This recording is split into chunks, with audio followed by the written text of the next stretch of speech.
I had a thought which I wanted to share. Muslims often question how they can build up and strengthen their trust in Allah, the Exalted, especially during difficulties.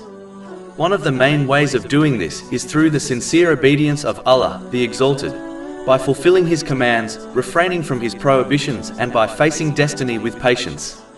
This is because the one who is disobedient to Allah, the Exalted, will always believe Allah, the Exalted, will not help them, which in turn weakens their trust in Him. Whereas the obedient Muslim will firmly believe that as they have fulfilled their duties, Allah, the Exalted, will definitely respond to them in their moment of need, which in turn strengthens their trust in Allah, the Exalted. In addition, a narration found in Sahih Bukhari, number 7405, advises that Allah, the Exalted, responds to a person according to their perception of Him. The disobedient person will always have negative thoughts about Allah, the Exalted, because of their disobedience.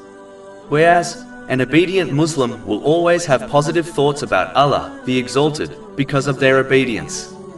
This thinking can weaken or strengthen a Muslim's trust in Allah, the Exalted. The obedient Muslim trusts that if they fulfilled their side of a business contract, their business partner would do the same.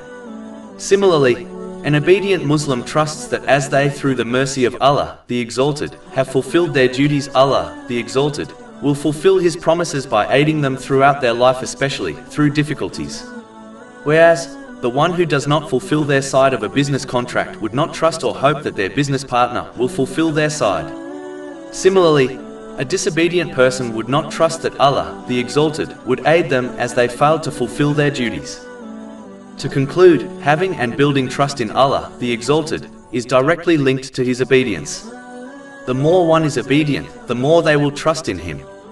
The less they are obedient, the less they will trust in Him. Over 400 free ebooks, audiobooks, infographics, podcasts and blogs available on our website, www.shakepod.com.